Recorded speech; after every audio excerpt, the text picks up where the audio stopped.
profesor de la casa que todos conocen y bueno, quienes están viendo en línea también, no hace falta presentación. Uno de los mayores especialistas del país en temas agropecuarios. ¿Mayores por la edad? No, por la exponencia. En la bioeconomía, también conocedor de toda la estructura productiva. Yo recuerdo que tomé economía industrial con él, así que tiene una visión 360 de toda la estructura productiva de la Argentina. Y bueno, un privilegio, un honor que puedas presentar acá en nuestro seminario. Sí, yo me siento incómodo. Tanto ambolla es para charlar un cachito. Ahí está bien. Saludos a los que están atrás de la cámara.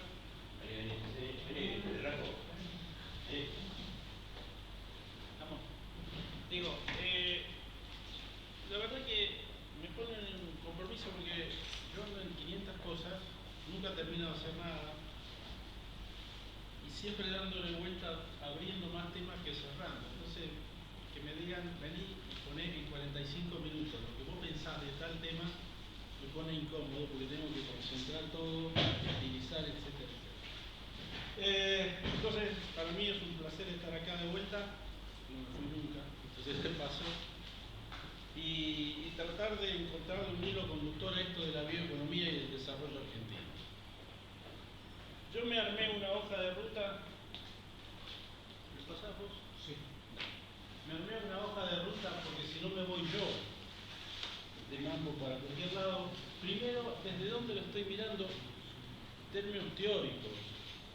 Esa idea, y ahí quiero arrancar por una idea sustantiva de los 80, de por qué razón países como Corea, Japón en su momento en los 70, se salieron de la línea tradicional de desarrollo, Rostov, etcétera, etcétera, hicieron un salto y cerraron la brecha en 20 años, justo en el momento que había un cambio tecnológico sustantivo que está que hacer. Entonces, desde ahí vengo yo a mirar el tema, puesto en el siglo XXI, donde en este preciso minuto están convergiendo las tecnologías TICs con las biológicas. Eso es tentativo, pero da la sensación de que vamos en esa dirección, por lo menos se realimentan. Y eso le abre una ventana de oportunidad que después quiero charlar. Una vez que planteamos eso, quiero entender o hacerles algún comentario de qué entiendo yo por bioeconomía, que es bastante más allá del campo. Lo siento, pero no voy a hablar de economía agropecuaria. Porque es lo biológico, y ahí empiezan a mí me hacen mucho ruido las categorías con las que analizamos habitualmente los fenómenos con la mirada vieja. Y ahí quiero hacer un par de comentarios para ver después el punto de partida de la actual estructura productiva de la Argentina hoy y a quién, ¿qué es esto? Y a quién estamos subsidiando, promocionando versus qué oportunidades se abren en el mundo y al final es de cómo seguimos, ¿no? Ese es un poco el origen de la charla. El enfoque. Dossi, Carlota Pérez, Soet, Pietro Belli, etcétera, etcétera, la escuela de los Thanos, todos derivan del Sprung, Chris Freeman, Carlota Pérez, básicamente, plantean que un cambio de disrupción en un régimen tecnológico abre oportunidades para nuevos países, para que nuevos países se suban, en tanto y en cuanto estén preparados, la vean y generen los incentivos, a un modelo de desarrollo distinto que le permita cerrar la brecha. Te dicen, Japón fue la minituria. Ahí está, eso te dijo acá Pablo. Rápidamente en la electrónica en los 70 hizo productos de baja calidad en su primera vuelta, aprendió en los próximos 10 años, le comió la industria automotriz a los americanos, armó un modelo de organización distinto e hizo un salto por arriba sin necesidad de hacer ciencia básica, aplicada, investigación, desarrollo, las 4 o 5 etapas que habitualmente trata la teoría. Entonces, eso abre ventanas de oportunidades y yo lo pongo 30 años más adelante y digo, che, ¿no será que ahora Schumpeter, lo conocen? Digo, pasó por lo biológico, porque hasta el momento Schumpeter era un problema de tecnologías inertes, duras, industriales, puras. Y ahora el fenómeno schumpeteriano está pasando en lo biológico, lo cual es una complicación adicional, porque, les adelanto, mientras que Don José hace tornillos, aprende Don José y los tornillos no aprenden, son materia inerte. Pero cuando vos haces cambio tecnológico en procesos biológicos, aprendes. El que manufactura y aprende la naturaleza, te obliga constantemente a un blanco móvil de una velocidad de adaptación excepcional. Entonces, eso es la novedad que yo quiero introducir acá cuando hablo de ventanas de oportunidades para la sociedad argentina, donde lo que está pasando son cambios de origen biológico, de los cuales no podemos dejar de considerar porque pasan a la vuelta de casa todos los días. ¿Se entiende esto último? Digo, haces soja, 4 veces le echás glifosato, la quinta reacciona la planta, aprende, te baja la exportación, te baja la producción, aparece un paquete nuevo, aparece otra restricción internacional de que no quiero que el grano esté contaminado, etcétera, etcétera, y así sucesivamente. Entonces, esa idea de cambio de paradigma en lo biológico me parece repotente para pensar qué estrategia de desarrollo se puede permitir la Argentina, habida cuenta que yo creo definitivamente que lo que está no va más. Hace 20 años que estamos con productividad estancada, remando en dulce de leche,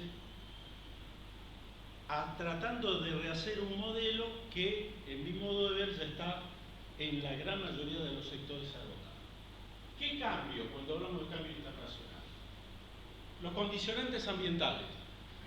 Yo pensé que era chiste 10 años atrás. Ahora, si no tengo caravaneada la hacienda que no viene de desmonte, no la puedo subir para exportación. De una. Y el análisis de agua del suelo no tiene que tener arsénico, porque si no, no entra al mercado. Después discutimos 14 veces y en 50 foros si está bien o está mal. Pero el condicionante ambiental es fenomenal a nivel mundial, por la magnitud que empezaron a tener esos desequilibrios. Segunda cosa, maltus vino con plata. Es decir, la idea maltusiana de generar más cantidad de gente, de tener una mayor cantidad de gente que crece a escala geométrica, mientras que los alimentos van por la escalera y el otro va por el ascensor, es más que alimento, porque los que vienen subiendo son clase media, hindúes, chinos, etcétera, etcétera, que además de alimento quieren energía y materiales. Ya no es un problema de supervivencia, sino que es un problema de confort medio, sociedades de ingreso medio que vienen subiendo. Eso me parece un dato relevantísimo para Argentina. Tercero, las revoluciones tecnológicas. La magnitud del problema ambiental, ciencia y técnica, ya lo dije, la revolución tecnológica de inteligencia artificial, que nos tiene a todos fascinados. Che, para un poquito. ¿Se dieron cuenta que hubo una pandemia?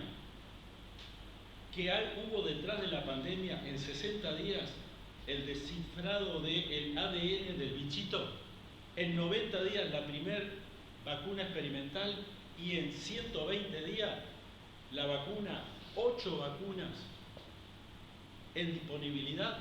Bueno, eso es biotecnología pura. A nosotros nos llama la atención lo electrónico, pero lo biológico viene a una velocidad tan o más relevante que lo estrictamente electrónico. Y ambas van en la misma dirección. Cuando te dicen, estamos haciendo un diseño de una persona en inteligencia artificial que tiene todas las facciones, etcétera, etcétera, te vas acercando a un objeto común que es la vida. Esas dos cosas van convergiendo o van siendo concurrentes novedosamente en los últimos 5 años. Más edición génica, que pasó desapercibido, es la posibilidad de switch off, switch on, en cómo un pedacito del ADN expresa una característica de tu ser vivo. Y eso es un paso más allá de transgenia, donde la Argentina, dicho sea de paso, en este último plano, tiene unas 200 empresas que saben del tema. Ahí empezamos a morder sobre el caso. Y un orden mundial en crisis. Entonces, digo, sobre ese cambio, me parece que la idea es repensar el desarrollo argentino un paso más allá de los equilibrios monetarios. Me voy a pelear con Jaime. O con Lee. No, digo, vamos a los equilibrios monetarios en los planes de ajuste de los últimos 5, porque yo tengo memoria de 5, nada más, del Martínez II para acá. Pasa un año y medio, se establecen las variables monetarias de equilibrio con más o menos pulcritud, y después viene, se me volvió incómodo el tipo de cambio.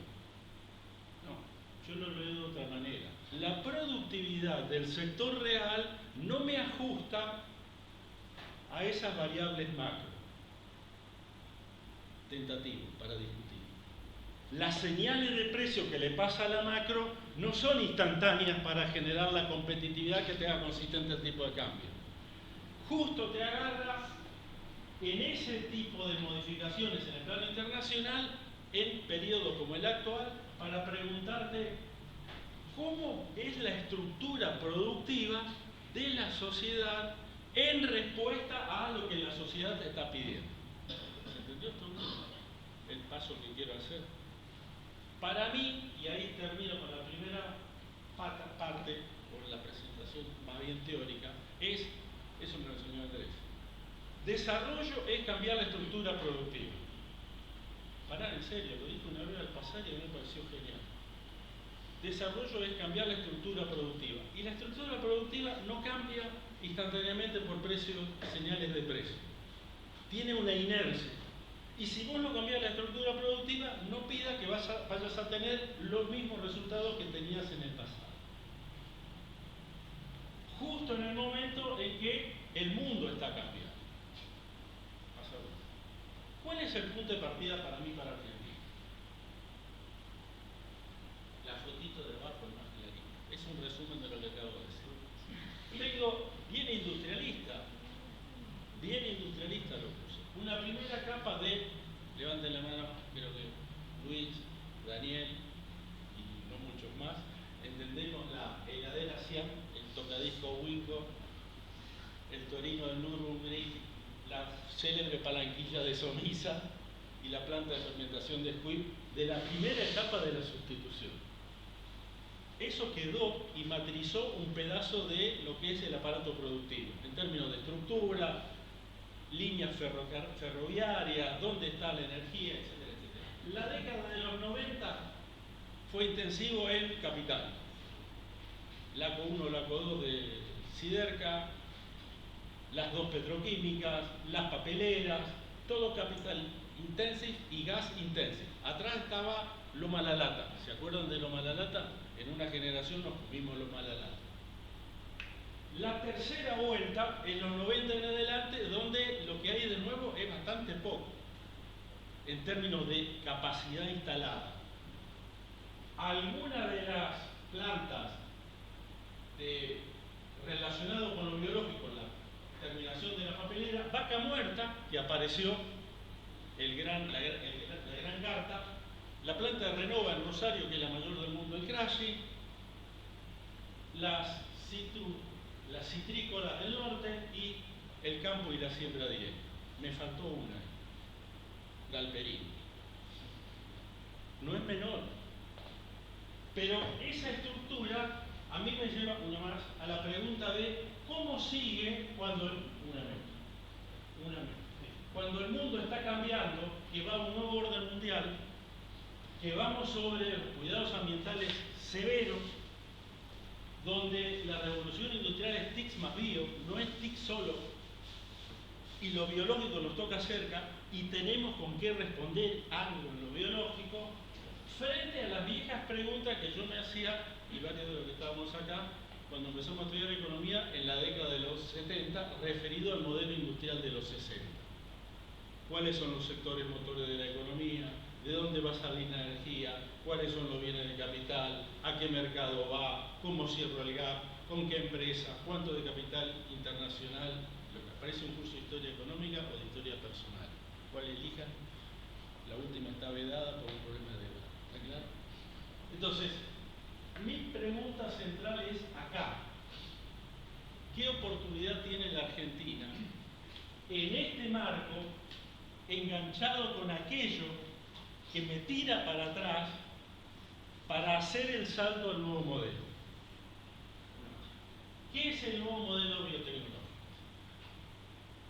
Voy a decir una cosa porque se ríen los cordobeses.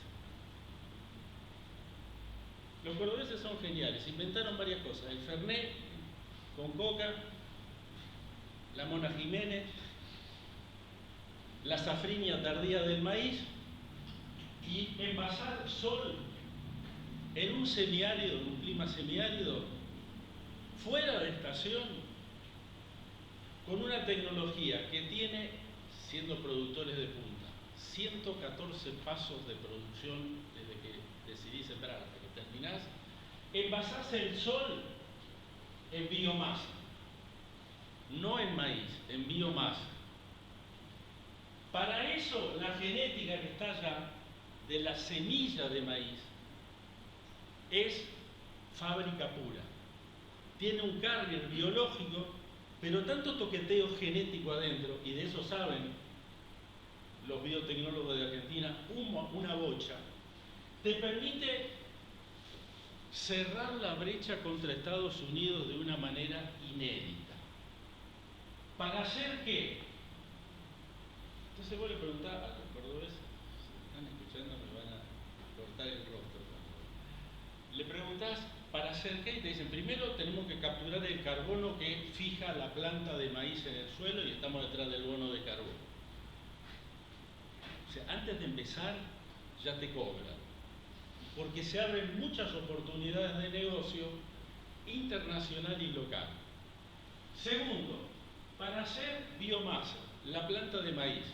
Para mí era polenta, mamá, cocina Carelli, campo calentito. Para ello es la planta de biomasa. El choclo va por un lado, lo que queda lo cortan, lo vuelven a cortar, lo ponen en un convertidor, dejan un 15% en el suelo, el resto lo ponen en un fermentador con bacterias, fermenta, hace gas, inyecta fosforito, termoelectricidad, abastece algunas ciudades del interior. Puedes decir, ¿a quién se le ocurrió esto? Hay 30, 40 emprendimientos de ese tipo. ¿Son industriales? ¿Son primarios? ¿Son de servicio? No sé. Lo que sí sé es que me mueven la economía. Una vez que llega al grano, te dicen, voy a hablar de etanol, te dicen cracking del grano. Una parte va para forraje, textura, la parte de afuera la muelen, eso es la base para alimento balanceado. Otra parte se fermenta, sale alcohol, queda una harina que es altamente proteica, en el proceso sale CO2, los ingenieros de plantas capturan el CO2 y con eso gasifican las bebidas, queda algo llamado vinaza, lo vuelven a quemar en un reactor y con eso un tercio de Villa María tiene energía propia. ¿Qué hacen con la polenta? A 150 metros, un brutal feedlot tiene, ¿no? Que además lo primero que hacen cuando sale el sol, que es sombra, bien. Defecan, levantan la bosta, la ponen en un convertidor, toman ese convertidor, generan gas, de vuelta va a la red energética y abajo queda un biofertilizante de ultrísima, muy buena calidad, no proveniente del mundo de los combustibles fósiles, sino proveniente del mundo de la biología 360 grados. Eso es el concepto de bioeconomía. ¿Se entendió? Yo lo puse, una vaca no son 2 cuartos y un buen asado. Los que están en el negocio de la carne te dicen, macho, ¿vos querés saber algo? entender cómo es el negocio. El animal se paga con 2/4 de carne. Y la diferencia la hacemos con la sangre, la grasa, el cuero, los pelos, las heparinas, la hipófisis, etcétera, etcétera, que son materia prima industrial para hacer proteínas, sintetizar proteína en el caso de sangre y de ahí arrancar los primeros pasos de los bioplásticos. El mundo va en esa dirección. Entonces una vaca es una maravilla de sol envasado primero en maíz, después envasado en vaca, de materia prima que recircula a lo largo del tiempo. Bueno, ese es el mundo industrial que está pensando un pedazo del planeta, donde me reemplaza lo que es estrictamente fósil y biológico, fósil e inerte, por materiales renovables que recirculan capturando energía en una primera vuelta. Una más. Captura de energía libre, producción de biomasa, transforma en producto, cracking de la biomasa en lugar de fuentes fósiles y materiales inertes, la industria del acero que supimos conseguir cuando éramos jóvenes, ¿te acordás, Dani? La palanquilla, el tren de laminación de Somisa. Eso está siendo reemplazado por monómeros y polímeros que vienen de la naturaleza, a paso forzado. El que transforma es un ser vivo, además de una máquina. ¿Qué es un pollo? 6,2 kilos de materia alimenticia, sin alas, en 39 días se transforma en 3,2 kilos de pollo. Es una máquina de transformar energía, de proteína verde a proteína roja. Vos ponés un montón de basura, la cerrás, las bacterias metaneras adentro, bajo ciertas condiciones, degradan, comen la lignina, se reproducen, generan gas metano y ahí ya tenés una materia prima industrial. Es cracking constantemente de la materia prima y el transformador es un ser vivo. Mirando más allá. Todo el que hace eso quiere la patente. ¿Está claro? Quiere el derecho de propiedad sobre ese diseño que ya preexistía en la naturaleza y ahora quiere su derecho de propiedad. Llámese patente de semilla, de enzima, de bacterias, etc. Agregando valor para cada subproducto y recirculando al máximo la energía. ¿Se entendió la bioeconomía? Volvé una. El genio es Redfield, que planteó sobre 1936 a la bioeconomía como un símil de la segunda ley de entropía. Yo tengo que en el proceso productivo de transformación de la energía en cada etapa tratar de capturar y valorizar cada una de las fases en que se transforma esa energía para que la entropía sea mínima hasta llegar a la naturaleza del mundo. Eso lo planteó en 1936, cuando estaba siendo ayudante de un tal Joseph Schumpeter en su inicio de su carrera. Y fue en paralelo con toda la escuela de Chicago que matematizó la economía. Este siguió sobre la lógica del sector natural. Pasamos a Chile. Dicho esto, ¿se entendió hasta acá? ¿Están aburridos? Vamos a dormir. Otra. Para hacer eso, la forma de organización más sensata no pasa por el mercado, sino que pasa por una red. Porque tiene tantas vueltas cuando vos haces cracking de algo biológico, tantos subproductos y tantos derivados y tantos desperdicios, que te genera un montón de mercados enganchados. Cada uno tiene su escala, su tecnología, etcétera, etcétera. De ahí que para estudiar bioeconomía es mucho mejor trabajar sobre la noción de cadena o de red, que sobre la noción de mercado. Y eso es un cambio sustantivo. Dicho lo cual, la pregunta es en qué sectores son críticos o hay actividad económica, y lo pasamos rápido: los recursos naturales, las bioenergías. Uno de cada 10 litros que están cargando de nafta viene del sector biológico, 8 o 10, depende cómo viene. A nivel Brasil, 3 de cada 10. A nivel de Paraguay, 2,5 de cada 10. A nivel de Uruguay, según está planteado, el 2030 van a una matriz energética totalmente verde y se desenganchan del problema petrolero. Esa es la contracara de los bosques de Bodnia, en Ace, etcétera, etcétera. Las bioenergías, no solo como lo que va dentro del tanque, sino con todos los subproductos que genera. Biosanidad, otra más, agro y alimentos, biomateriales y servicios. O sea, se despliega una cantidad de mercados donde, si yo digo servicios, el primero de todo que aparece son los servicios de salud.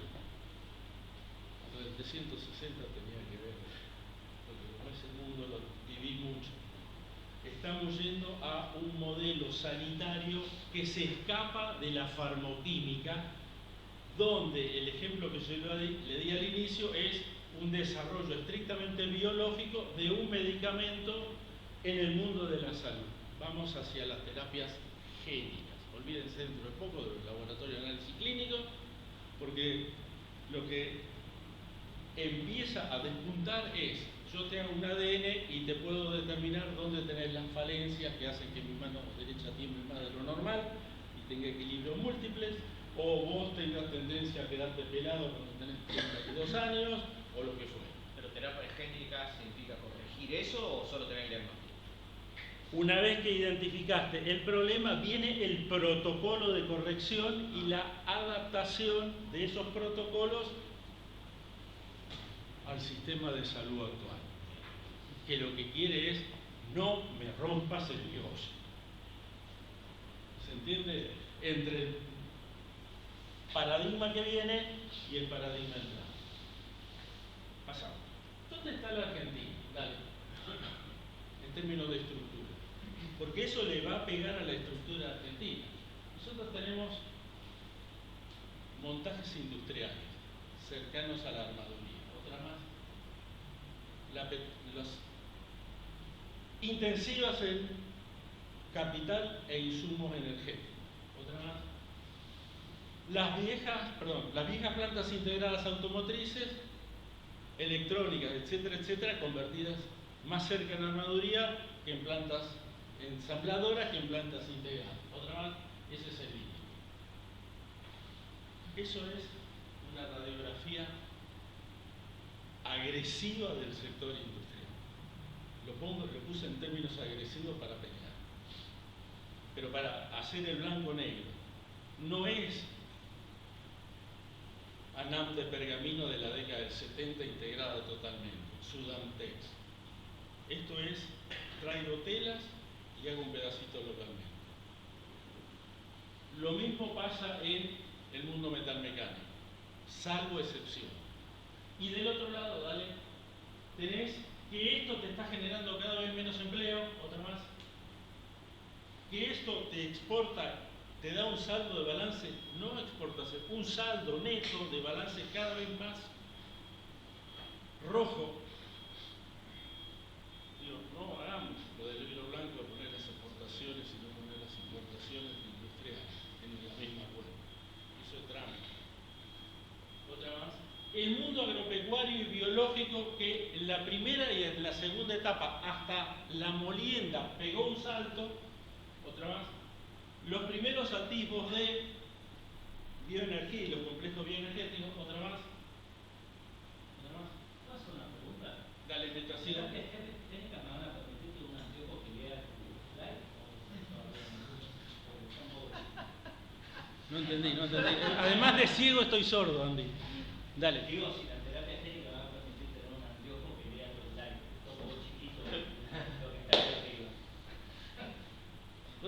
pregunta. Yo me paré y dije, me voy a cubrir por todos los lados lo que voy a decir, pero menos en el tamaño de la letra. Bueno, después te paso un oculista de cómo la gente.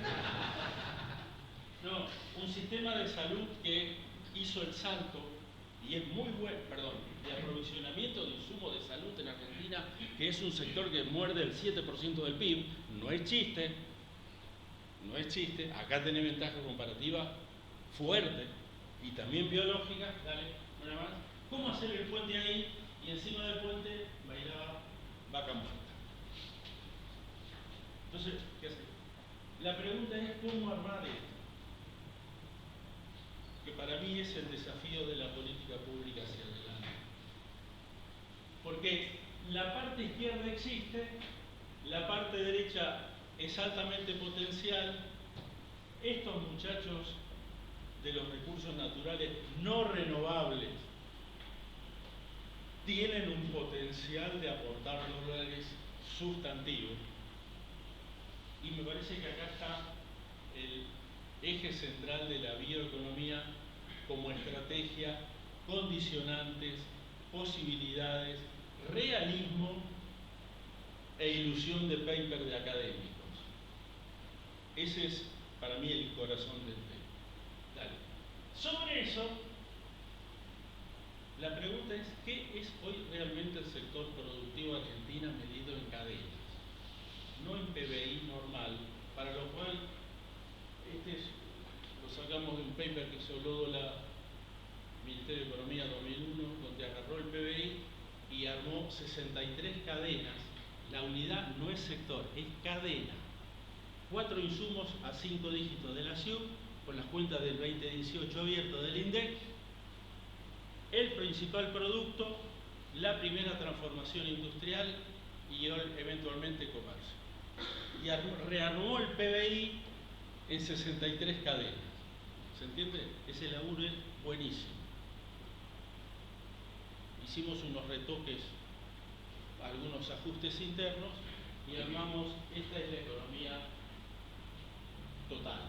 Servicios 56%, agroindustria 18%, energía y minería 10%, industria manufacturera, etcétera, etcétera. Quiero ir sobre industria manufacturera. ¿Cuánto es automotriz? ¿Cuánto es qué? Automotriz y autopartes. Para Andrés que lo ve. 2.6. ¿Cuánto es electrónica? 1. ¿Cuánto es textiles? 4. O sea, yo tengo una industria manufacturera que tiene poco que ver con el imaginario colectivo, o la imagen que tiene el imaginario colectivo respecto a importancia, porque se han vuelto básicamente armadurías y ensambladores. No, ¿qué es el azul que está en la industria manufacturera? Construcción abajo. Construcción. Puse todo. ¿Cuánto dice? ¿7,4? Sí, del total de... 7 del total de... de 17. Lo que quiero plantearte, Gus, es que los sectores que eran mis motores de desarrollo 30 años atrás se me vaciaron en contenido de valor agregado. Pasa una más. Esta filmina ha sido auspiciada por... Este es el sector agroindustrial de las 32 cadenas. Mirá soja. Y este sector está estancado hace 15 años, que no logra mover un poroto de soja más de lo que de los 47, 48 millones de toneladas. Se clavó ahí por algunas razones que vamos a ver en un momento. O sea, el tema más importante de la agroindustria lo tenés parado. De acá podemos sacar varios. Es cadena, o sea, los 4 insumos, 3 físicos y los servicios, el producto principal, el crushing, el aceite, la molienda y el biodiesel. Eso es soja. Fíjense que 5 o 6 cadenas te explican todo el campo. Eso es terrorífico. imbancable desde el punto de vista ambiental, insustentable desde el punto de vista de lo que podríamos llamar la mejor asignación de climas y suelo a cada uno de los productos, como se había hecho en los 70, el grupo este que había trabajado ahí, Pueyrredón y Corrientes, se me fue de la cabeza. Entonces, digo, este es un mundo muy potente que llega hasta la primera elaboración industrial y después tiene severos problemas para transformar materia semi-elaborada en producto final y llegar a la goma. ¿Vieron la carrera de Colapinto? ¿Viste que está Swift? ¿Viste que está Frigoy? ¿Viste que está JBS? ¿Saben quiénes son esos? Los varones de los alimentos brasileños con marcas internacionales. ¿Cuál fue la única marca país que quedó? ¿Global o Mercado Libre? En una de las carreras. Es decir, nosotros no tenemos desarrollado la fase siguiente de alimentos. Somos exportadores de semi-elaborados. No llega ni a un 7-8% el producto terminado. O sea, no somos un país proveedor de alimentos. Somos un país proveedor de materia prima para alimentos. Casi como la vieja idea de la sustitución de importación, sustitución de exportaciones de materia prima hacia producto elaborado.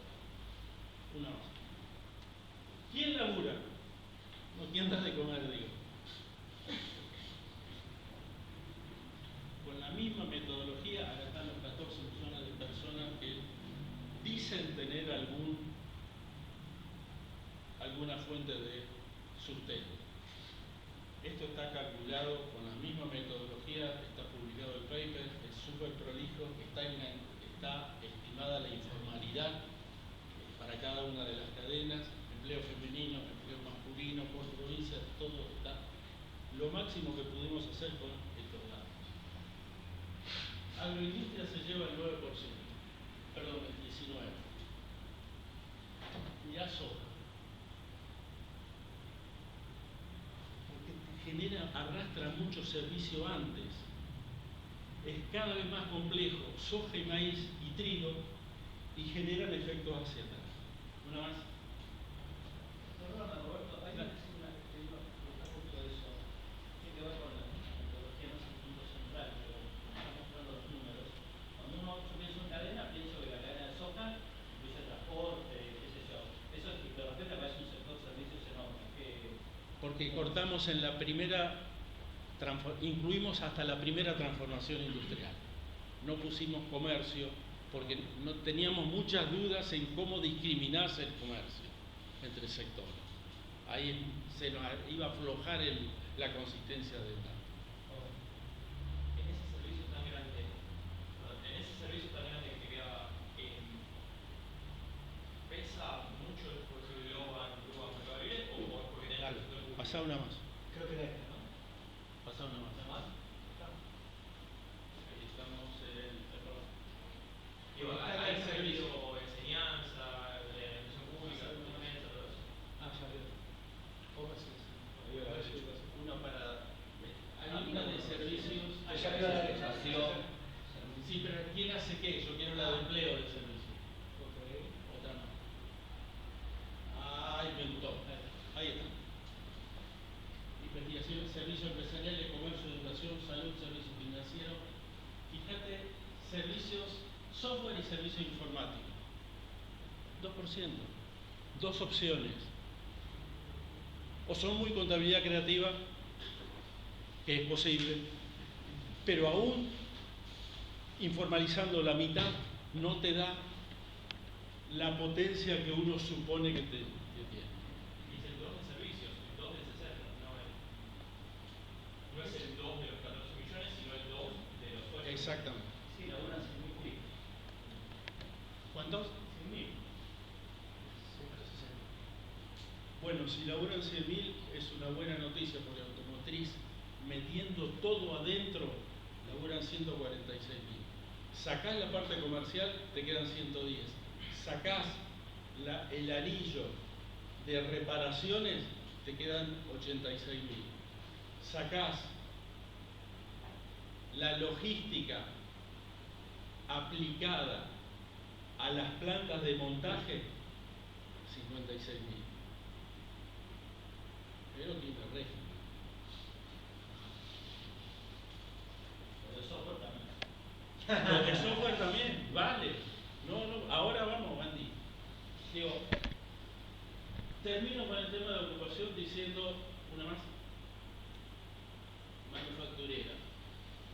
Automotriz es el 5% de la ocupación. Tomo automotriz y electrónica porque son los dos íconos que habitualmente... Ahí está Autopartes también. Sí. Y están los datos cuando los quieran. Una más. ¿Qué protegemos, Andy? Este es sobre la margen izquierda. Es un trabajo de la Comisión de Presupuesto del Congreso de tasa, espera que lo tengo que eliminar bien. Tasa de asistencia efectiva.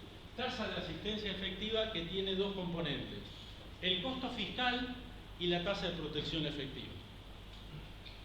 O sea, el costo fiscal que deriva de las inversiones que hace el presupuesto por desgravación impositiva y lo que es la tasa de protección efectiva, porque te trabo a distintos niveles impositivos partes y piezas respecto al producto final y le doy un gap de acumulación por ese lado.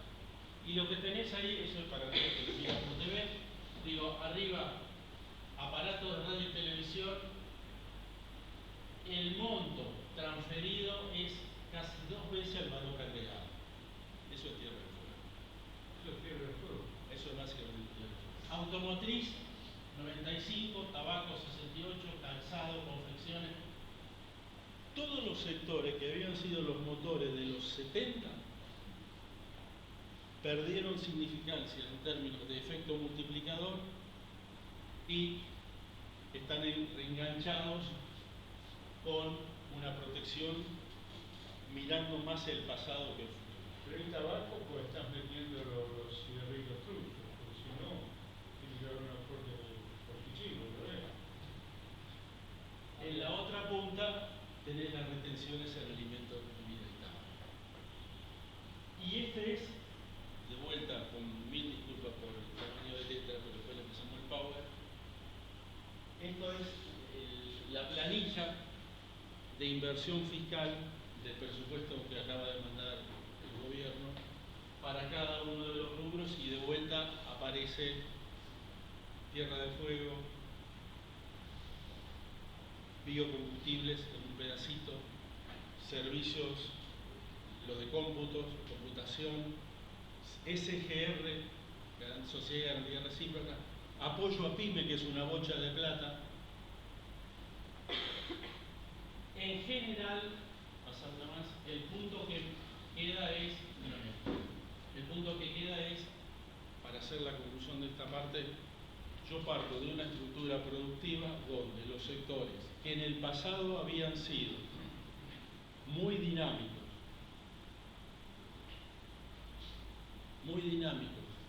en generación de empleo, motores de desarrollo, ascenso social, difusión de tecnología, perdieron ese rol, pero siguen teniendo la posibilidad de algunos regímenes que detraen recursos de otros sectores.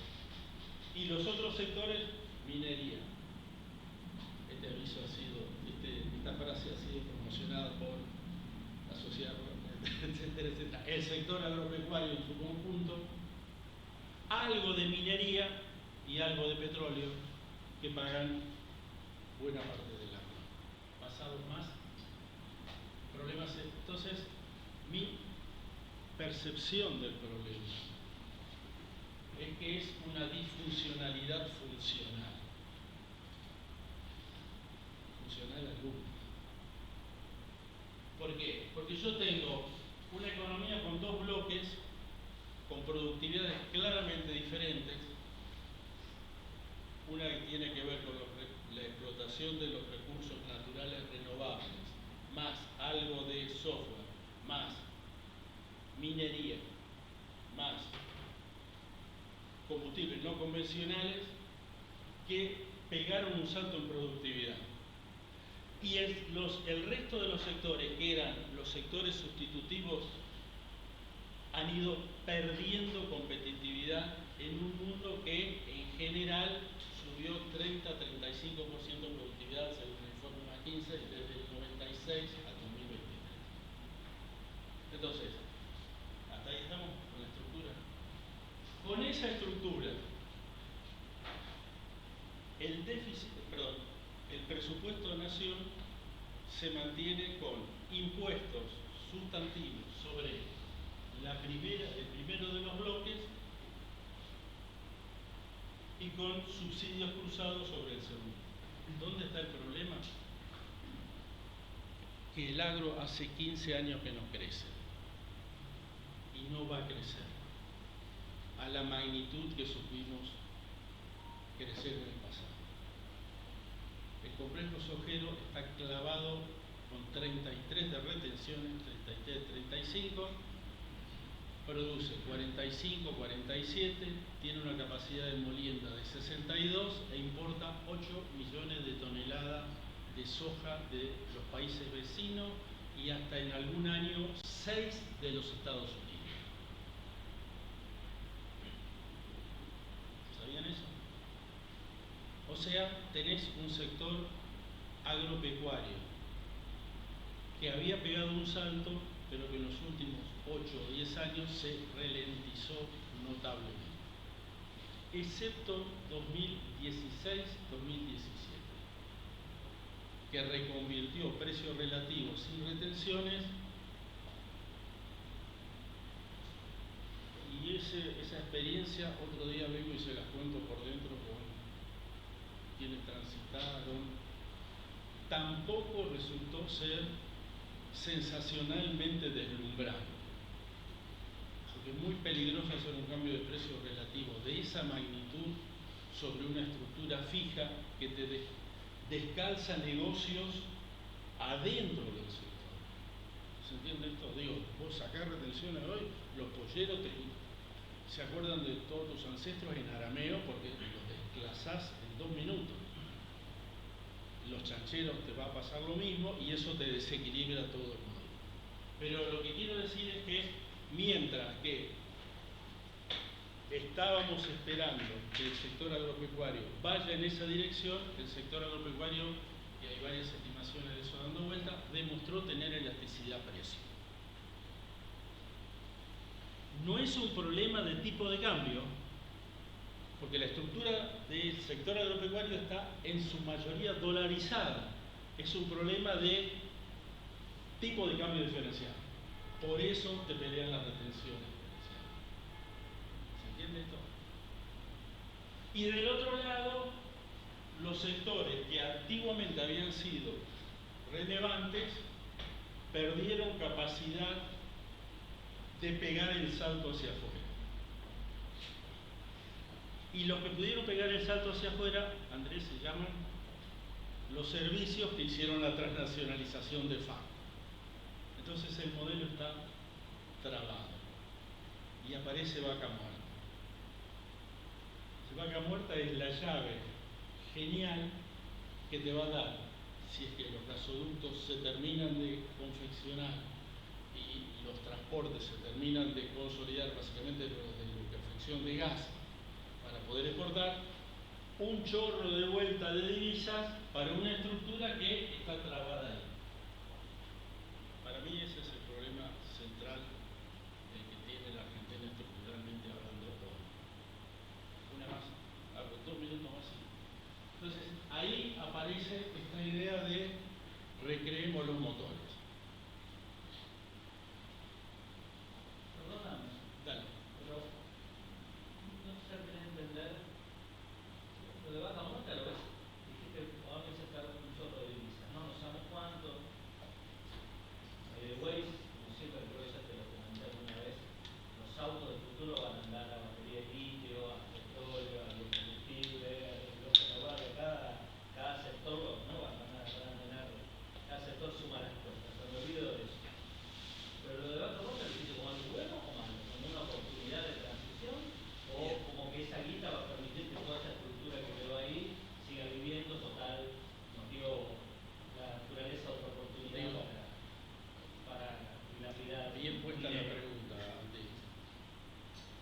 Fíjate que Vaca Muerta se parece a Loma de la Lata en los 70. Vos descubrís, ampliás la caja de Edgeworth y podés hacer la expansión sin modificar demasiado el componente. Mi sensación, Vaca Muerta son 11 empresas, 9 multinacionales, una medio pelo y otra de capital 51% nacional porque cotiza en la SEC, así que está bajo control. Hay 70 proveedores de insumos y 3-4 grupos empresarios haciendo gasoductos, oleoductos, etcétera, etcétera, para llegar al puerto y exportar. ¿Qué te da eso?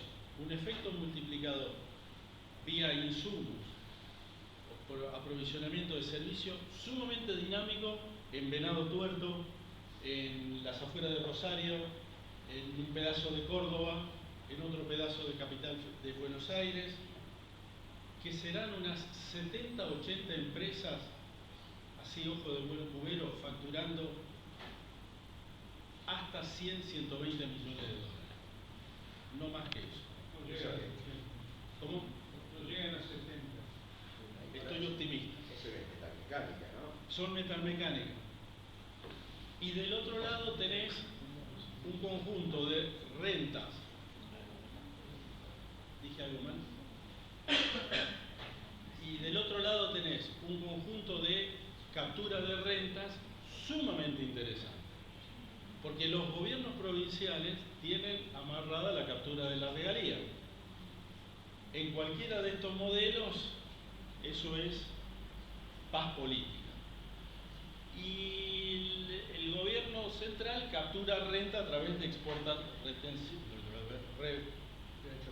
derechos de exportación sobre esos productos, lo cual permite mantener, junto con las retenciones agropecuarias, un conurbano bonaerense y ahora rosarino, cada vez más grande, dicho sea de paso, relativamente estable, más aún si no tiene intermediación.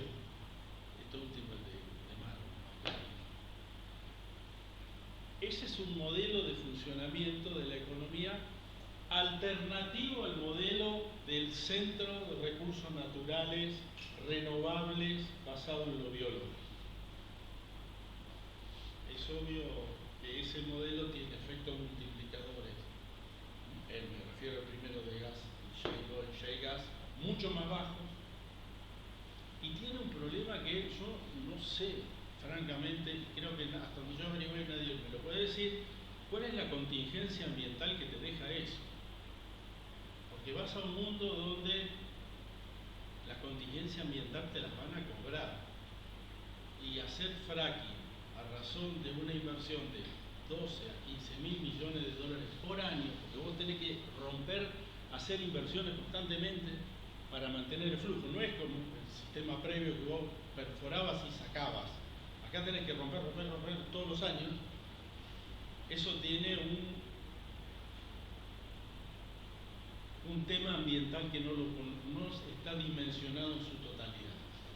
Hay gente que dice que estamos entrando en el peor del séptimo de los infiernos, hay gente que dice que con eso recreamos todo el aparato productivo. Lo que sí recreás es la construcción, eso está claro, de grandes obras. Ahora, si te toca ir a vivir a Nielo, te digo que las condiciones no son de las mejores y los efectos multiplicadores sobre esa zona son más bien negativos, porque el valor del salario subió, el valor de la propiedad subió, toda la agroeconomía de la zona se tiene que mudar a aguas abajo sobre el río Colorado, porque no le cierran los números. ¿Cómo? Exactamente lo que iba a decir. Enfermedad holandesa neuquina, rionegrina, Dixie. Con una pobreza en Neuquén, que es impresionante. Bueno, yo traigo más noticias. Bien enfermedad holandesa. Bien. Entonces, esa es mi versión de lo que yo veo de Vaca Muerta. Técnicamente son muy buenos. Dale. Hacele comentario en público, así yo descanso. Sí, perdón,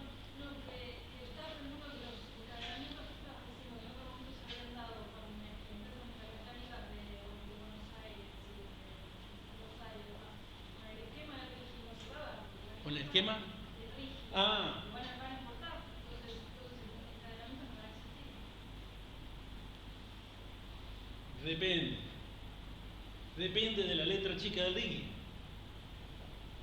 ¿Por qué? Los títulos son muy grandes. Tecnología. Vos pasás un elefante en tecnología.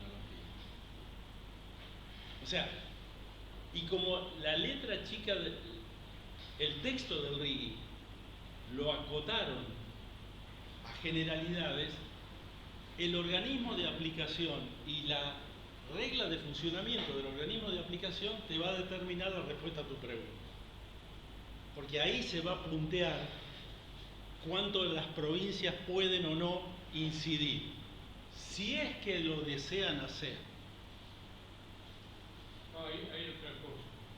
Tanto el clúster de Vaca Muerta de Córdoba como el de Rosario están en un proceso de innovación muy interesante. Te digo, están como para competir con el importado. Ahí te juega el tipo de cambio. Bueno, de vuelta, es como rearmarse el casillero a futuro. Adelanto una conclusión. La forma que se logra el equilibrio fiscal del último presupuesto no es neutral a la respuesta a tu pregunta. Porque ahí tenés indicadores de precios relativos altamente distorsionados. ¿Se entendió? Entonces, con ese hago 3 y cerramos. Aporte de la bioeconomía. Producción sustentable e industrialización inteligente. ¿Nace otra industria? Argentina tiene algo de posibilidad de subirse y camino recorrido para ese modelo industrial.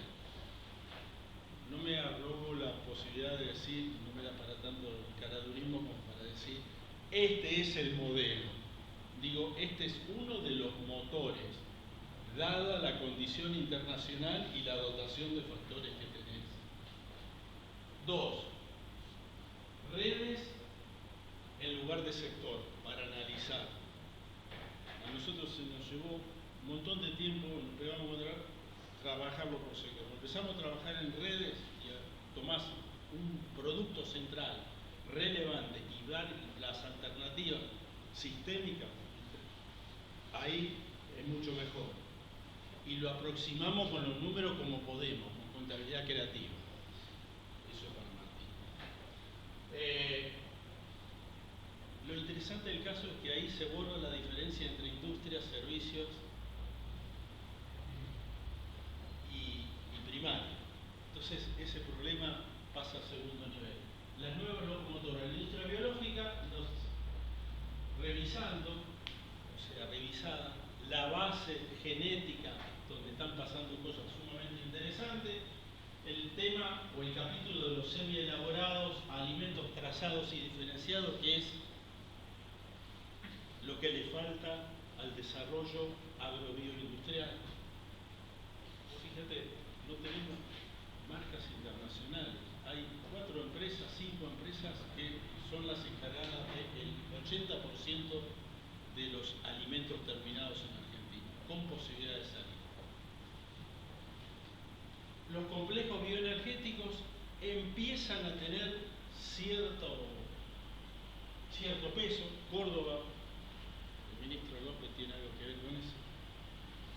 En el caso de Córdoba, vamos sobre la idea de química verde, empiezan a puntearse las primeras plantas en Santa Fe, alguna en Buenos Aires y alguna que otra en Córdoba, de química verde. Hay 2 mercados que están tratando de trabajar. Yo estoy trabajando en este momento con el gobierno de Santa Fe en una planta de biodiesel sintético para aviación que tiene 2 caminos y se utiliza soja como materia prima, cosa que la Argentina recontra sobre, atado con la hidrovía y atado con el Interland de Córdoba para sacar productos de esa zona. Digo, ahí en términos de química verde o química biodegradable, como le llaman, Argentina tiene poco concreto. Hasta donde yo conozco, 3 fábricas de bioplásticos degradables, 2 en funcionamiento, una a funcionar, y los biocombustibles de segunda generación en las gateras. Más la química verde que deviene de la biología de los medicamentos. Eso está altamente cubierto en salud animal, salud vegetal y salud humana. Argentina tiene una decena de jugadores internacionales de peso. Biogénesis Magó, el grupo S, el grupo G, el grupo, etcétera, etcétera. Bajo el concepto de una salud, ahí estamos relativamente bien. Los servicios de base científica los conocen ustedes, los de software mejor que yo. Y salud, otro tanto. Logística y comercialización, una más. Eso no lo descubrió Argentina. El grueso de las economías industriales está virando en esa dirección. Interesante lo de Biden y Trump. Obama, Biden y Trump van a la industrialización de los porotos de soja, promocionándolo para sacar de ahí no pellets, sino aceite para hacer biocombustibles de aviación, porque al 2050 CO2 cero para la aviación en términos neutrales. Y están los barcos, que es el otro problema. Dos temas que para Argentina estratégicamente son centrales en esta lógica y sobre los cuales tiene material. ¿Dónde entran los países? Hay países que entran por investigación, te venden productos, desarrollos tecnológicos. Hay países que financian, como los Emiratos Árabes. Hay países que tienen biomasa, como Argentina, Brasil. Es decir, el juego está abierto y empieza el juego de la industria. ¿Cuáles son las mejores plantas de SAP del mundo? Las tienen los finlandeses. ¿Cuáles son las mejores enzimas del mundo? Las tienen los japoneses. Viene de capital nuevos hacia procesos de producción radicalmente nuevos. ¿Una más? ¿Una más? Perdón, ¿una más? Voy cerrando. Oportunidad. Somos relativamente buenos, en mi opinión, en los primeros escalones biológicos. En el agro, en salud, en biología aplicada a diversas actividades. Llegamos temprano, lo cual no es menor. Esto no es un problema de industrialización tardía. ¿Te acordás lo de Larry Bedford?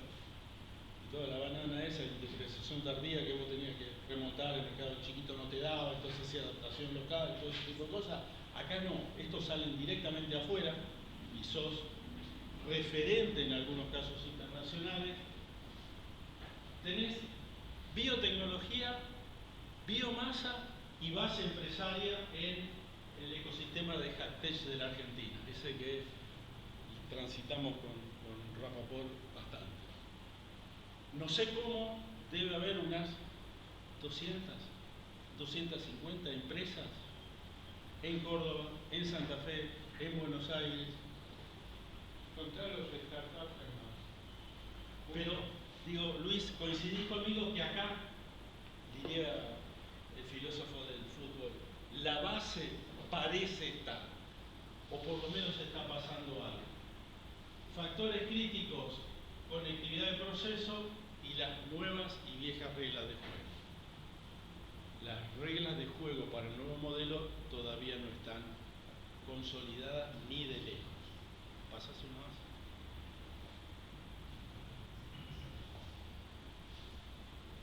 Estos son multiplicadores de los nuevos complejos. El laburo de Scheiner son muy interesantes en ese sentido, hecho con la matriz 1 producto de 2015 de Chisari.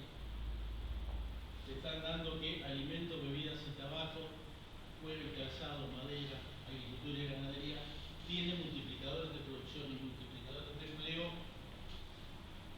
bastante razonables respecto a los multiplicadores en caída que tiene automotriz y electrónica.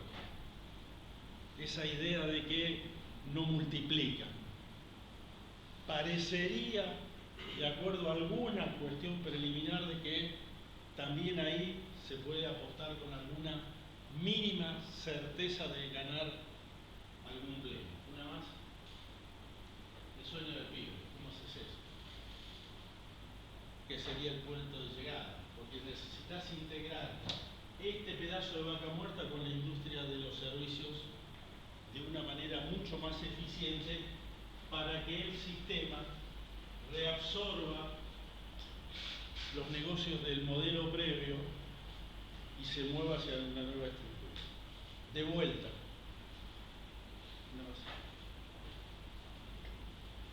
Necesita un marco macro, eso sin duda, de cierta estabilidad. No es neutral la forma en que se equilibra la macro. Porque si la macro se equilibra con 33 de retenciones y con el régimen de tierra de fuego adentro, las señales que le pasas al sector no son las óptimas en la construcción de una nueva estructura. Los muchachos del sector privado van bastante más rápido, particularmente Luis, vos lo tenés bien en claro, en algunas zonas del centro del país y en algunas zonas del norte del país, que el diseño de la política pública. Hacen negocios mucho más de avanzada con estos conceptos y le están buscando la quinta externalidad del campo. Gente que de Córdoba nos consulta porque tiene exceso de rastrojo y densidad de humedad. ¿Cómo sacamos el rastrojo para hacer qué valorización económica a un pueblo de 15.000 habitantes? Y la pregunta es, decime técnicamente qué se puede hacer, financiar de alguna manera lo financiamos. ¿Se entendió el mensaje? Entonces, esa idea de que abajo hay desarrollos rápidos e instituciones públicas y privadas, asincrónicas, que van con el modelo previo caminando amarrado con los 4 patas de sillón en el piso, eso está plagado en cualquier sector que uno mire. Las señales de precio deben ser compatibles con el cambio en la estructura. La base de acumulación, y esto te lo dicen todos los que están en el negocio, acá y afuera, tiene que ser necesariamente el mercado internacional. Argentina no puede recrear la estructura productiva en base al mercado interno. No dan los números. El mercado interno tiene una reducción tan grande que ¿cómo hace una empresa para triplicar capital una vez que pasa los 100 millones de dólares en el mercado interno? No le dan el tamaño, perdón, no el tamaño de gente, el tamaño del largo del bolsillo, la masa salarial. Entonces, necesariamente parte pasa por el modelo externo. Y la agrobioindustria, más los servicios especializados, más algunos nichos manufactureros, tienen un alto potencial, etcétera, etcétera. Tienen el freno regulatorio. Manera elegante de referirme a la retención. La bioeconomía es una estrategia capaz de articular varios entramados, etcétera, etcétera. Y, último comentario, tiene algo de importancia en otro proceso complicado de la economía argentina, que es la centralización territorial de la gente y la actividad económica. Sarmiento diría 20 pueblos, localizaciones en el interior para repoblar la Argentina. ¿Cómo la biomasa, dicho por Eduardo Trigo, que le mandamos a ver si debe estar colgado en la web, viaja mal? Este tipo de industria necesariamente se da en origen. Y si se da en origen, retiene gente. Y lo curioso del caso es que el modelo de mercado laboral es tan malo en Argentina que vos tenés en el interior emprendimientos de este tipo que buscan gente y a 50 kilómetros hay conurbano de desocupados. Y el mercado no me soluciona ese trasvasado. Vamos con la voluntad. Muchas gracias, como digo.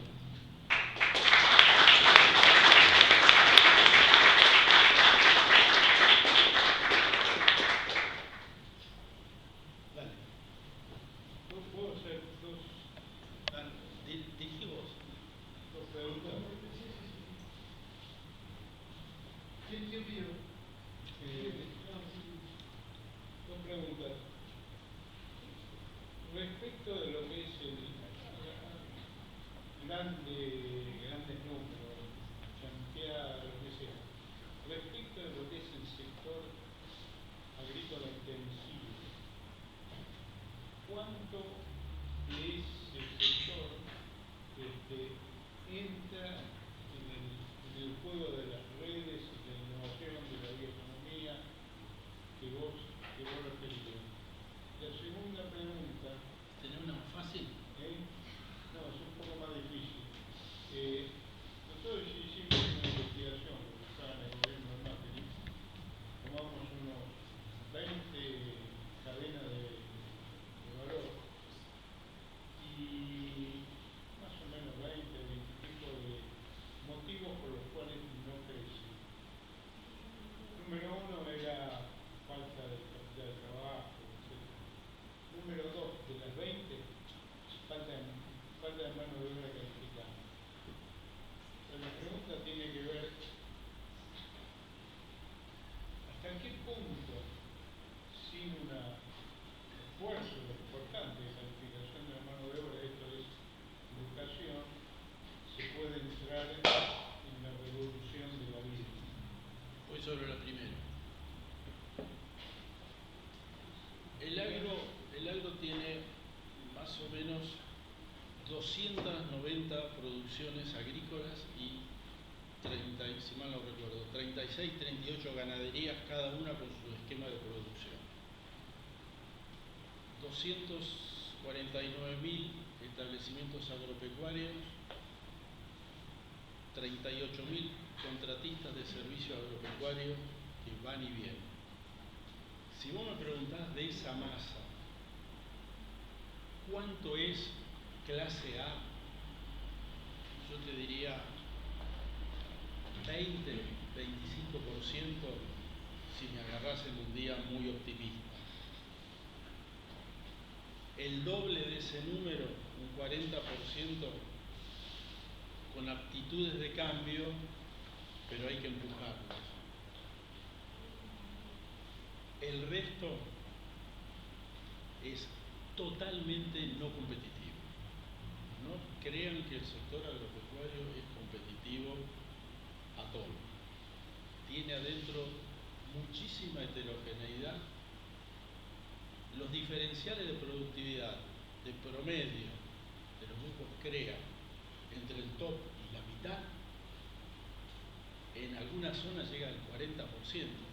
Lotes pegados uno con el otro, todos van a la misma capilla a rezar. O sea, tenés muchísimo para trabajar ahí. Segundo,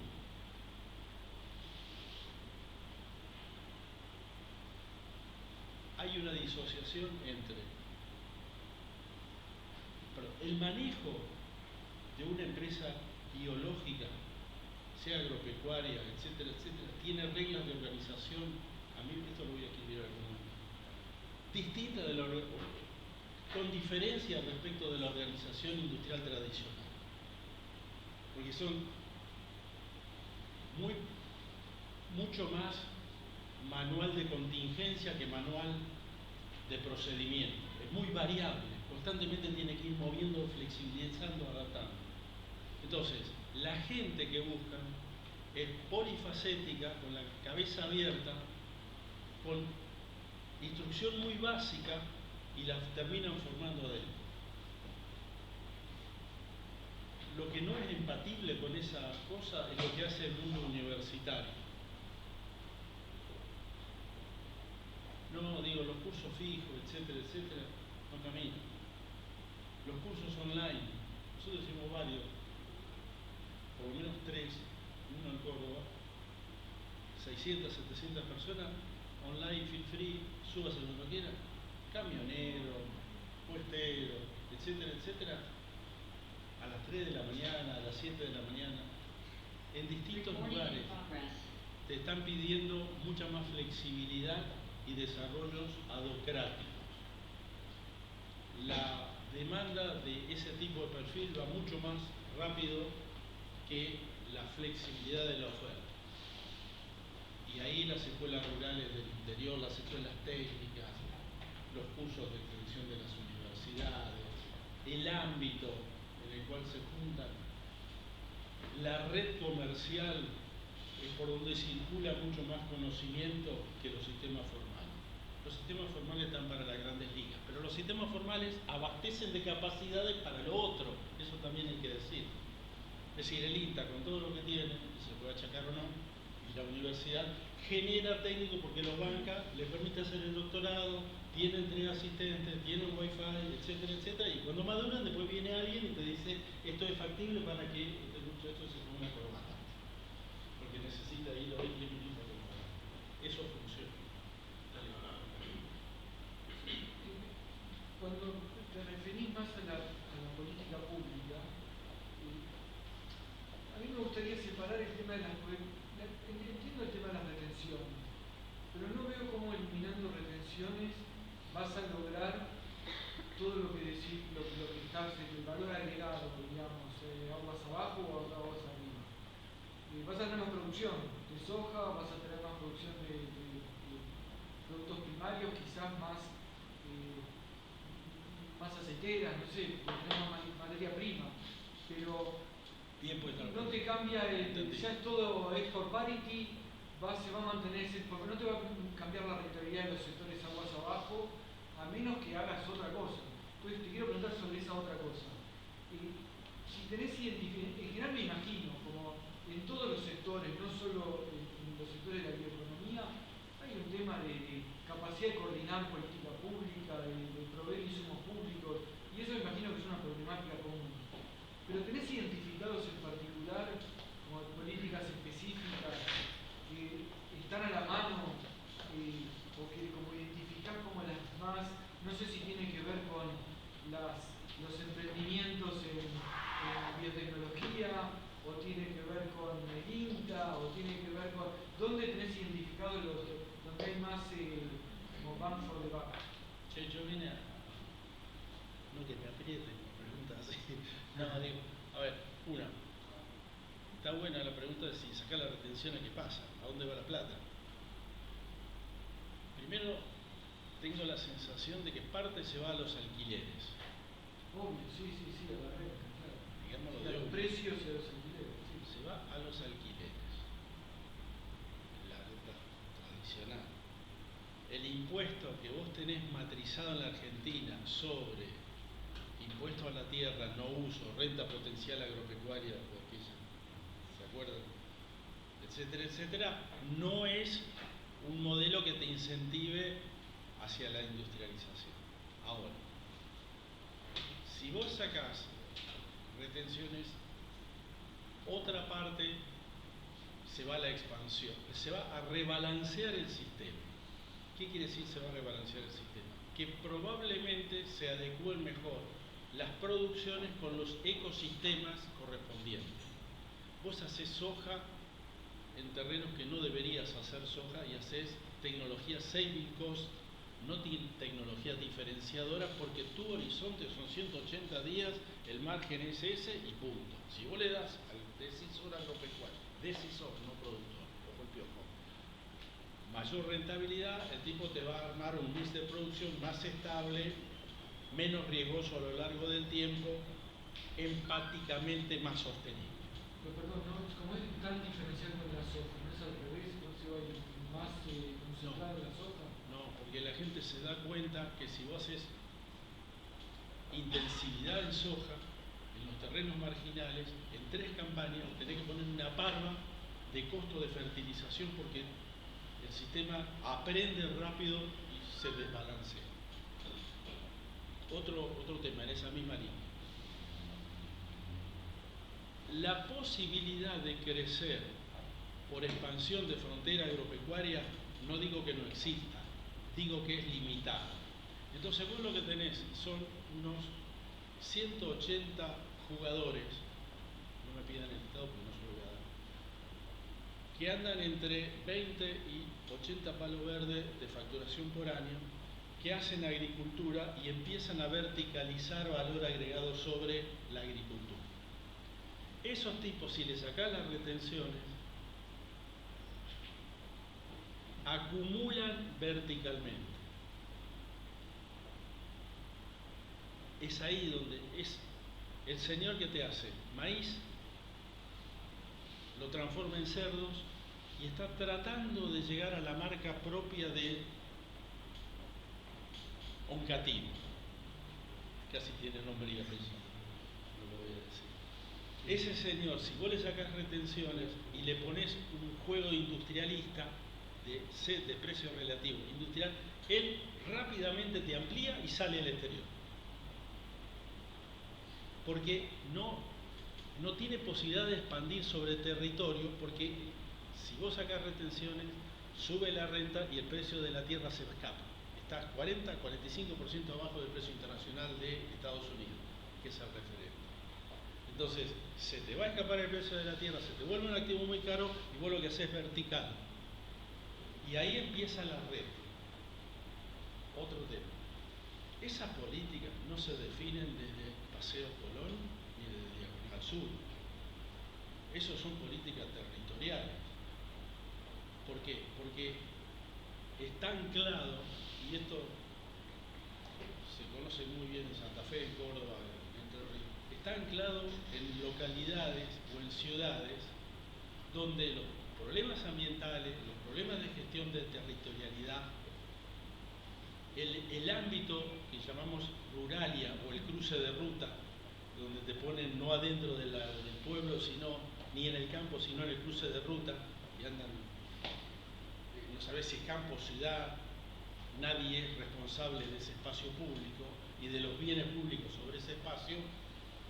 Eso es local, con governance local. Y aparece la cooperadora de la escuela y te dice, no, flaco, no se puede tirar la cama de pollo en cualquier lado, no se puede poner un criadero de cerdo a 50 metros del pueblo. Y te aprietan localmente. Entonces, el secretario de producción provincial es o municipal es el agente clave en el target de la política pública. ¿Necesita Nación? Sí, lo necesita, porque Nación le pone la norma y le abre o no el registro nacional y los puede catapultar o sepultar en el exterior, pero la política se define más localmente. Claves ahí: infraestructuras básicas, conectividad, educación ad hoc. Buena suerte, mi voz. ¿Por qué decir que no hay una expansión posible de la superficie? Si lo primero que hace el tiempo que sacar las retenciones es invertir. Y la primera inversión que hace es riesgo. Y ahí tenés por lo menos 20% de aumento de los hectáreas. Tenés razón. Déjame ampliar un poquito. Estaba pensando en cultivos de secano. Cultivos de secano son sin riego, tradicional, acotado por la zonificación de zonas rojas, amarillas, etcétera, etcétera. Ahí se dice hay entre 7 y 10 millones de hectáreas, están sucias, no tienen infraestructura, vale $1.200, $1.500 limpiar la hectárea, es difícil acceder ahí. Tomo tu punto del otro lado. Me voy de esos cultivos, que son de secano extensivo, que es lo que tenía en la cabeza cuando le contesté a Juanca, y pasás a cultivos intensivos bajo cubierta y con riego. Ahí es casi infinito. Pero ya es una industria. Pero, por ejemplo, Río Negro tenés una capacidad de prácticamente no hay producción extensiva y con riego ya están probando en una productividad que le gana a los nuevos. Perfecto. Luis, vos decís que con riego puede haber mucha más producción. Sí, Mucha y más además, producción. cuando vos sacás la retención y lo que no es invertir, todo eso que dice en relación a la energía que generás y la vuelta de pegar y no, tenés que poner guita. Y los tipos más piola ponen la guita muy bien, aumenta salen las retenciones. Aumentás la producción con riesgo, y además, digamos, te sacás de encima el problema de la sequía, de lo que quieras. Mi comentario era sobre los cultivos extensivos anuales de secano. lo tuyo es más sobre los semiáridos y las posibilidades de captura de agua dulce.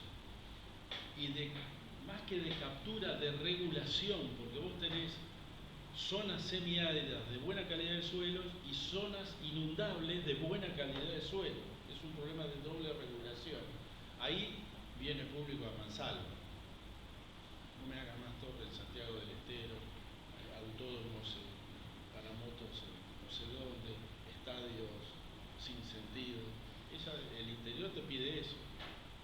Te pide esa infraestructura de bienes públicos, además de la formación del recurso humano. Dale, Andy. Sí, no, ya estamos tarde, ¿no? Pero sumando sobre lo de Juan Carlos, está bien, yo te agarro el ejemplo del productor de maíz que se integra a chancho, pero hablaste de bioplásticos, etcétera.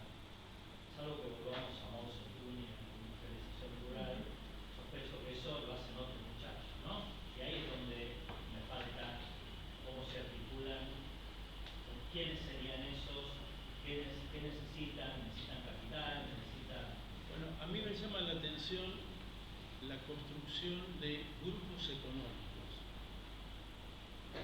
No se puede hacer nombre, pero vos tenés gente que hizo plata con el agro dando el salto de la siembra, el paquete de los 90, y ahora es un grupo empresario que tiene un área de energía, en algunos casos un área de nuevos productos de proteínas verdes, en Pergamino, un área de empresas de tecnología porque venden el desarrollo que han hecho. O sea, empiezan a funcionar como grupos, con la lógica empresaria distinta al de productor agropecuario anclado a la tierra. Ahí son proclives en algunos casos a establecer contactos con gente que no es intrínsecamente del sector. Andy, lo que me estás pidiendo es la respuesta a por qué la Argentina de los 70 no generó los farmers americanos y cómo haces una clase media agrobioindustrial del interior. Lo que tenés hasta el momento son embriones de esos 180 casos que yo te digo, arcoritos chiquititos, o de arcos y o empresas integradas verticalmente, como las que estudiamos hacen absolutamente todo en el norte, Trujillo, etcétera, San Miguel, arman un complejo industrial integrado, muy pesado en capital, muy riesgoso si se te cae uno o dos productos y salís a exportar y te internacionalizás. Esos son los dos modelos que están en danza en el empresariado. Déjame meter un bocadillo. Dale. Que vos hablaste de Oncativo. Oncativo, asumamos que tengo razón, tiene el mejor salame de Argentina. Y no tienen no es conocido en el país eso, ese fact, no tienen una denominación de origen que empieza a tener Candil. Y eso creo que es política pública relativamente fácil. Y lograr poner en valor, es un ejemplo de, puedo decir, no hay marca, no hay diferenciación, ese es un ejemplo clarísimo.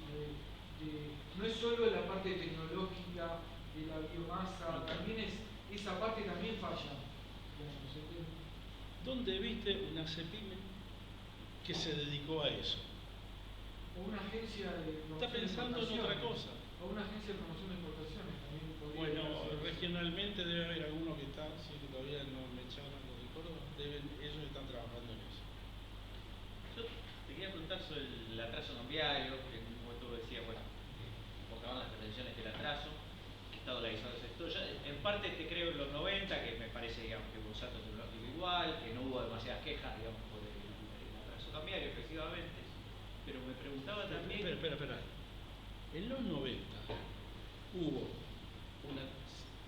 desde los efectos caipirinha, ¿no? Del 96 adelante. No, bueno, después vinieron los quilombos. Pero déjame poner un punto ahí porque es importante en el argumento. Hubo una mejora en productividad física, pero un brutal endeudamiento del sector. Cuando vos terminaste en el 89 tenían la mitad de la superficie arable de la Argentina hipotecada. Macho, nunca vimos algo así. Bueno, entonces hay un tema ahí. Pero bueno, más allá de eso, además, no digo por el detalle. lo otro que digo, que me parece relevante quizás el tipo de cambio es que o está dolarizado el sector o genera empleo.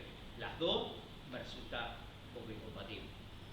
O sea, si el sector atrás del clúster que eso te genera empleo es porque tiene parte de los costos en pesos y que el tipo de cambio le interesa. Si en cambio es un sector que está dolarizado, uno diría, bueno, entonces estos tipos no generan tanto empleo. Se compran entre ellos en dólares y se acabó la historia y no hay un problema de atrás. ¿Se entiende? Se entiende, es muy bueno el punto. No tengo una respuesta contundente, te agradezco que me dejas pensando. Para salir del paso te voy a decir que hay mucha heterogeneidad adentro, que además los impuestos están en pesos por el momento. No, y están los tipos de cambio paralelo que te puedo joder. Y los tipos de cambio diferenciales y los tipos de cambio paralelos son los que te afectan la línea roja. Eso es relevante. Ahora, si pones la cancha pareja, yo no te garantizo de que todo sea ultra productivo. Digo, ahí La renta de la tierra es el precio. O sea, no. es el diferencial del precio en dólares, los costos en dólares, aunque se dolarice, el dueño de o sea, el propietario de la tierra cobra eso. Entonces los que reclaman, todo el propietario de la tierra gana con la dólar. Yo creo que en parte sí, pero podría estar dolarizado. No, pero En el sentido de que te ajustan un tipo de cambio. La renta en dólares sube y eso te beneficia si sos dueño de la tierra. Si con una evaluación sube tu renta Sí, por eso parte pesos, por eso te importa, claro. Pero ese es el principal llamado insumo, si el costo Juan del Carlos, alquiler. en el fondo tenés un cambio estructural fundamental en el sector, que es la consideración del factor tierra con un costo de oportunidad, cosa que no regía en los procesos de toma de decisión en el modelo Stop and Go de Brown & Jones. Eso matriza y abre la discusión si va en peso o si va en dólar, porque después viene la pregunta es si eso se contractualiza como en quintales de soja, eso está dolarizado, y el tipo en qué moneda referencia su stock de riqueza, generalmente en dólares. Por eso, a pesar de que los números hoy por hoy, este preciso minuto, sean finitos en el agro, la revalorización de stock en dólares que tuviste en el sector en algunas actividades en el último año hace efecto riqueza positiva. One shot, that's okay. En T2 ajustamos T2. Paramos acá. Estamos pasando. Muchísimas gracias, Roberto. Gracias a ustedes.